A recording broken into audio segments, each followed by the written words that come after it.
Okay. Will, good morning.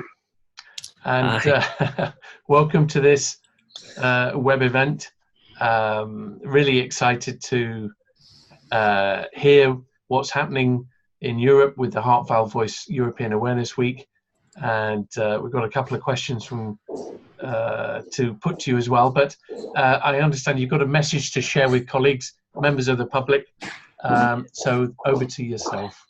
Yeah, fantastic. Well, hi, I'm Will. I'm the Chief Executive of Heart Valve Voice, and I'm actually here in the Charity Hospital, which is in Berlin, and the museum. And I think as I'm talking, I may even just show some of the backdrop of where we are. We're actually launching a German patient charity this morning. We've got German TV and German radio here, really putting a voice to patients here in Germany, and they'll be joining the Global Heart Hub Patient Council. So as Simon says, I just wanted to give you a bit of an update really of what we've been up to this last week and where the rest of the week will take us. So the first thing is that the Global Heart Hub has a valve disease patient council, and I chair that, and it's 8 patient charities from across Europe. We've got 2 big campaigns to raise awareness of valve disease, which sadly there are about 10 million Europeans with valve disease, and the vast majority of people are unaware of the symptoms, unaware of the disease, so we need to raise awareness of that. So how have we done that? We have 2 European campaigns. One is Street Doctor, and this is where we go out into the public. We've been in a number of capitals across the UK and Europe, talking to people, listening to hearts, distributing information about the signs and the symptoms. So we were in London with Alison Bagnotti, one of our patient advocates. We were over in Edinburgh. We were over in Belfast with David Blair. We were doing great jobs to talk to the public. And so it also happened in Madrid and in Rome and right across Ireland as well. So very exciting stuff. We're also putting together a gold standard of care for valve disease for Europe. So we're working with leading clinicians and opinion leaders to make sure that people understand that once we detect early, we can then get people onto the pathway so that they can get treated early and get back to that good quality of life. So there are 4 key themes to the work we've been doing here in the UK. One is awareness, recognition of the older people and the symptoms of valve disease. We're trying to get people to ask their clinicians, if they're worried about symptoms, to ask for auscultation. We need to be listening to more chests. So we were in Street Doctor, obviously, the last couple of days, but I also held an educational webinar with Dr. Matt Kearney, who's the National Clinical Director for Cardiovascular Prevention. So we were talking to nearly 300 NHS staff, and we talked about how valve disease is now in the 10-year plan, which is very important because valve disease has just been ignored for so many years. We've got an ageing population. We need to shape the healthcare system now to deal with that. In the UK, there's 1.5 million people over the age of 65 with valve disease. Oxfam study, which you can read about on our website, tells us that will be about 3.3 million people by 2056. So talking to the NHS and policymakers is a very important part of the work we do at Heart Valve Voice, but also the European Heart Valve Disease Awareness Week. We also held another webinar with Chris Arden, who's one of our trustees and is a GP, again, talking to primary care physicians about the need to listen, to look out for the symptoms, because we need to find it in the community to then get them on a pathway so that they can get into the centres to have their whatever treatment. It's about getting the right treatment for the right patient at the right time. And primary care is a very important part of that. On day 3, we had a media campaign where we've reached out to 32 of the heart valve clinics. So many of our followers know where those clinics are and have been treated there.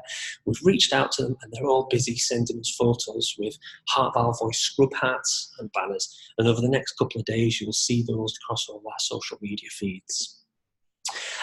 Tonight, in fact, Chris Arden will be delivering another webinar on the Silver Surfers platform. We've got a brilliant partnership with Silver Surfers, and we'll be talking hopefully to hundreds and hundreds of older people who are wanting to learn more about valve disease. Later today as well, we will launch a report on the state of the nation of Wales. In Wales, they have a disproportionately older population. You've got rural issues to consider as well, so that actually, unfortunately, lots of people, other people are struggling to get optimal treatment in Wales. So we've been working for the past few months with clinicians, and next week we'll be in the Welsh Assembly, taking this report that we launched today, listening to the chests of politicians in the Welsh Assembly, asking them to ask these policy questions and try and put pressure on the decision makers so that we can unlock the barriers to treatment. We also launched another report on an unwarranted variations report. So if you look in the UK, there are inequalities right around the UK of the detection and the diagnosis and treatment of valve disease. So we took a patient's pathway that worked perfectly and compared that to a patient pathway that sadly goes wrong. And many of our patient advocates have told me how they experienced some of the things that went wrong, and that unfortunately hindered some of their treatment. So if you can go onto our website, and it'll be on Facebook and Twitter and everything, we've got an animated video of that report which really shows how that pathway can work nicely.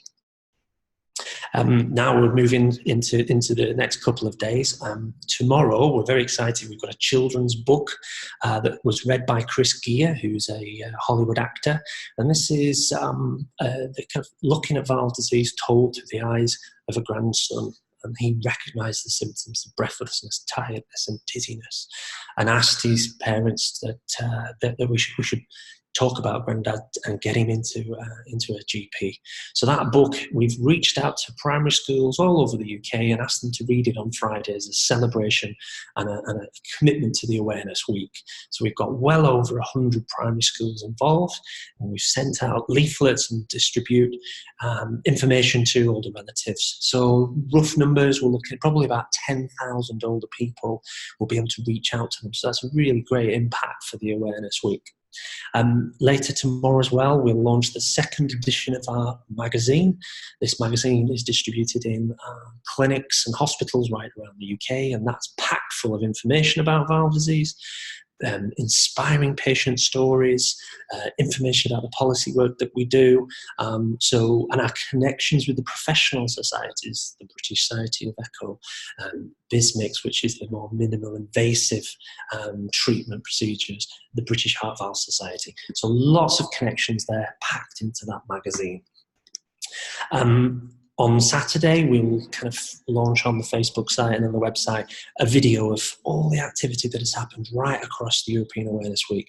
We've had artists in Madrid, we've had flash mobs in Milan, we've had street doctor running around Amsterdam. So this video will give you a flavour of what this alliance is bringing, and the fact that it's growing is that I'm here in Berlin today to speak at the launch of our newest member. It's very exciting.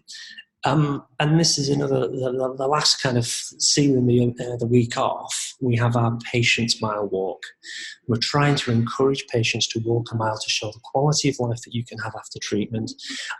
So we've had a couple of patients already doing their walk because they're busy on Sunday, but I would encourage anyone who wants to go out and go for a walk, take a picture of themselves and send it to us, and tell us why it's important, if you are a patient, why you've done that walk. So Alison Bagnotti, for example, walked from the Houses of Parliament to St Thomas's Hospital, which is where she was treated, and was welcomed by her surgeon and her nurse. Marina, for example, has just walked over some of the mountains in Wales. Marina could barely walk up a flight of stairs before her treatment. I'll be really excited that I'm going to be joining Pat Khan to walk up Rivington Pike with her granddaughter. Again, if she hadn't have been treated and misdiagnosed, she wouldn't have even seen her granddaughter. So it's really important and poignant that Pat's able to walk up a great big hill and push the pram of her new granddaughter, and I'll be joining her on that one. So the last couple of things I just wanted to say was that thank you for all our supporters, all the volunteers, the clinicians, and it's hugely important that we continue to put pressure on the policy makers so that we can treat more patients, because sadly here in the UK particularly we undertreat compared to some of our other members of the European Alliance. So I think that is a whistle-stop tour of what we've been up to, Simon. You mentioned we had one or two questions. Oh, you've gone mute. Sorry, if you Oh, stop, if you stop doing the screen share, brilliant. Yeah, we've got some questions. Let's see. So we've got a question from Alison. Alison says, Will, I was so happy joining my clinicians on Monday to participate in the Street Doctor. Do you think you'll deliver more of that campaign? The Street Doctor campaign, yeah, absolutely. So this is a campaign that will just grow and grow and grow. So next year, we're going to have more participating countries, and we're also going to be looking at digital stethoscopes. So we're working with a university here in the UK to look at digital stethoscopes, which will show a much more higher reliability of listening to the chest. We'll also be, with Heart Valve Voice, delivering Street Doctor throughout the year. This is a campaign where we can go into specific places. So we've worked with England cricket, for example. We're working in the Premiership in football, where we can go and listen to crowds. We're also talking about the Caravan Society exhibition. Lots of places where we can talk to the general public. So watch this space. Street Doctor will definitely be carried on throughout the year. Okay, great stuff. And now there's a question from Pat. Pat says, I'm really looking forward to the mile walk on Sunday. How many people do you think will take part? Yeah, so I was just talking about Pat. It's good that she's listening in on this webinar, because this is the first time we've done something like this. So hi, Pat. Yeah, it's going to be wonderful to walk with you. Pat's been an advocate of Heart Valve Voice for nearly 3 years now. I think we've got about 40 patients who will be taking part in the mile walk this year. And again, this is something I want to do every year, and really wearing T-shirts and get family members and also clinicians walking with their patients. We've had a lot of interest from clinicians across the UK already to say, look, next year, count me in. Why don't we get a big gang of our patients from the clinic? So yes, Pat, we'll be doing this again. Great stuff. And I've got a third question here. Question from Victor. Victor says, I read about the children's book reading, and you mentioned that a little bit earlier. Is it too late to get involved in terms of the children's book reading? And apparently, Victor says his local school is interested.